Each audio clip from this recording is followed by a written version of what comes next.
इन शास्त्रों को पढ़ने का एक तरीका होता है।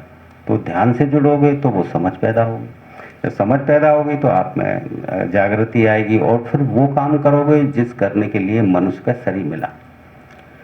ये मनुष्य का शरीर आपको ऐसे नहीं मिला है कि खाओ खाओ कमाओ और बस किसी की बेइज्जती करी, किसी से करवा ली, किसी को पीटा, किसी से पिट के आ गए और बस ठीक है, सब बड़े पीड़ा में चल रहे हैं, दिन बड़े दुखी हैं और अब कैसे करें, कैसे ज़िंदगी गुजरेगी।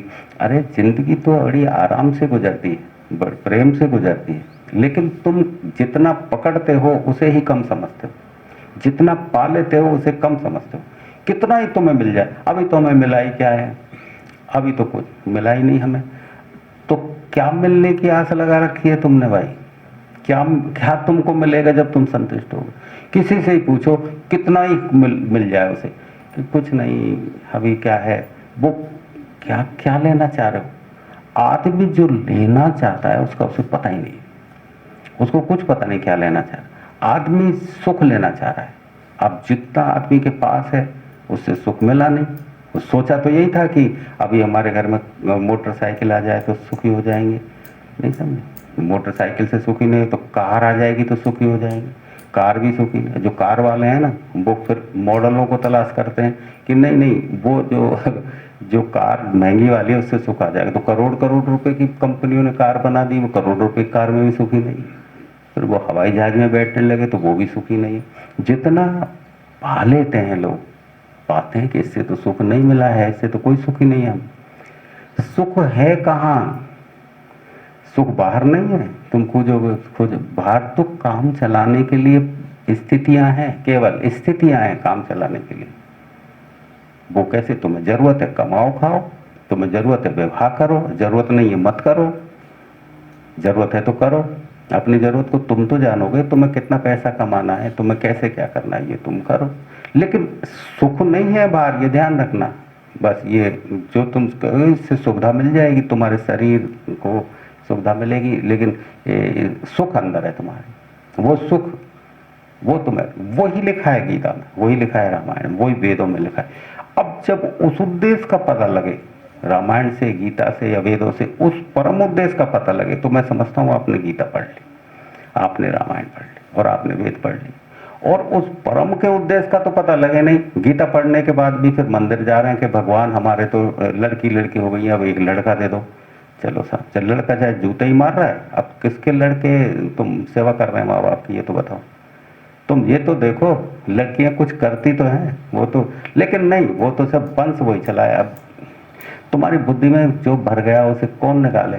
ये तो है उसे तो रामायण पढ़े, गीता पढ़े, बड़ा उद्देश्य बनना चाहिए, वो उद्देश्य बनता नहीं। वही छोटे छोटे उद्देश्य, वही छोटी छोटी बातें, उन्हीं में जी लगाना, वही नाली के कीड़ों की तरह रहना।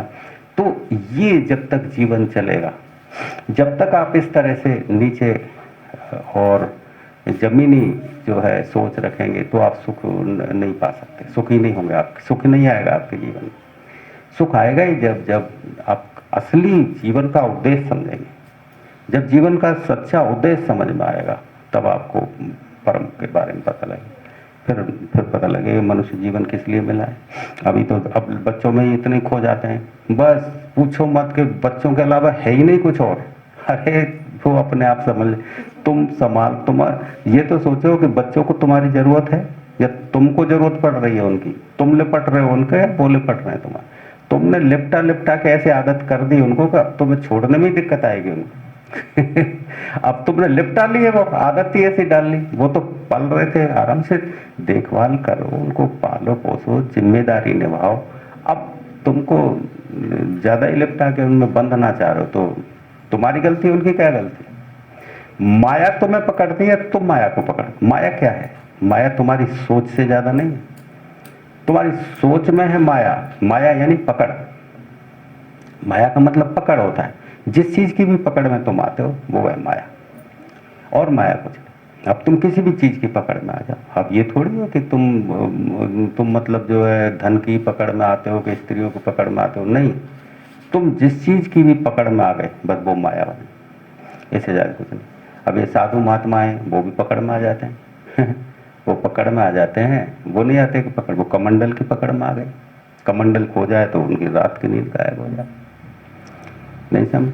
अभी उनकी लंगोटी खो जाए तो वो तो अभी रोने चिल्लाने लगेंगे, लंगोटी कौन ले गया। जैसे तुम्हारा कोई करोड़ रुपया खो जाए चिल्लाओ, ऐसे वो लंगोटी लेके लिए चिल्ला रहा है। जैसे पकड़ में जहाँ आ गया व्यक्ति कोई माया। तो माया का मतलब ये नहीं है कि तुम समझ लो पैसा माया है। अरे जो चीज की तुम गिरफ्त में आ गए वो माया। तो ये सबसे बड़ी बात है। तो आपको जो ये किताब जो है गीता, ये इसीलिए लिखी गई है कि आप इसको घर घर पहुंचाओ, जिससे लोगों को जीवन का उद्देश्य पता लगे, जीवन का ये पता लगे कि हमें करना क्या है जीवन में। हम आए हैं मनुष्य शरीर में, तो हमको करना क्या है। करना कुछ नहीं, थोड़ा सा जो इनमें लिखा है बस, ऐसे थोड़ी कि तुम योग अभ्यास से जुड़ो, तुम ये करो, तुम्हारे पास शक्ति नहीं है, ताकत तुम्हारे अंदर है नहीं कि तुम पिछले जो योगियों ने किया था कि सब व्रत करो, उपवास करो, तुम बैठो, प्राणायाम करो, आसन लगाओ, तो उतनी तुम में दम नहीं। और उस समय किया होगा लोगों ने, दम रही उनके पास में। तो वो तो महात्माओं के पास बहुत पावर है, आपको कुछ भी पता नहीं है, वो इतनी पावर है। बस उनके उठने बैठने बोलने चालने को समझ कर ही आप निर्णय बना लेते हैं, बस इतना है। आप कुछ नहीं जानते, वो आपके निर्णय दो कौड़ी के, उनके अंदर बहुत तगड़ी पावर है। वो चाहे तो वो पहले आप प्राणायाम कराते थे, जिंदगी निकल जाती थी साल, तो तब जागृति आती थी। अब कलयुग में इतना समय नहीं है, तो उनके पास पावर है, वो तो चुटकी में वैसे ही पास में बैठा के करा दें, वो तो वैसे ही करा दें। पावर तो है नहीं। ये यहाँ आ गया, यही योग है इसका। ये आके बैठ गया पास में चुपचाप, चुप होकर बैठ गया, ये योग ही है, बस इतने में ही हो जाएगा। तो महात्माओं के पास तो सब तरह की है, उन्हें कराएं तो वैसे ही दया हो जाए। तो आप जो है थोड़ा सा भी यदि समझेंगे किसी चीज़ को, तो सब चीज़ समझ में आ जाएगी। और यदि आप समझने को तैयार ही नहीं है, तो भाई मैं चाहे बैंड बाजे से भी बजा के कान पे लगा के समझाऊं तो नहीं समझोगे आप। और बेटे समझदार को तो इशारा ही बहुत होता है, और ना समझ के लिए तो रात और दिन चिल्ला के कहते रहो ना, तो भी वो इधर सुन के इधर निकाल देगा।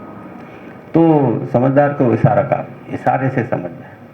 और बेटे जो इशारे से समझे उसी को बुद्धिमान कहते हैं। जो समझा समझा के समझे वो बुद्धिमान है। जो बार बार कह के समझाना पड़ रहा है वो दो कौड़ी का आदमी है।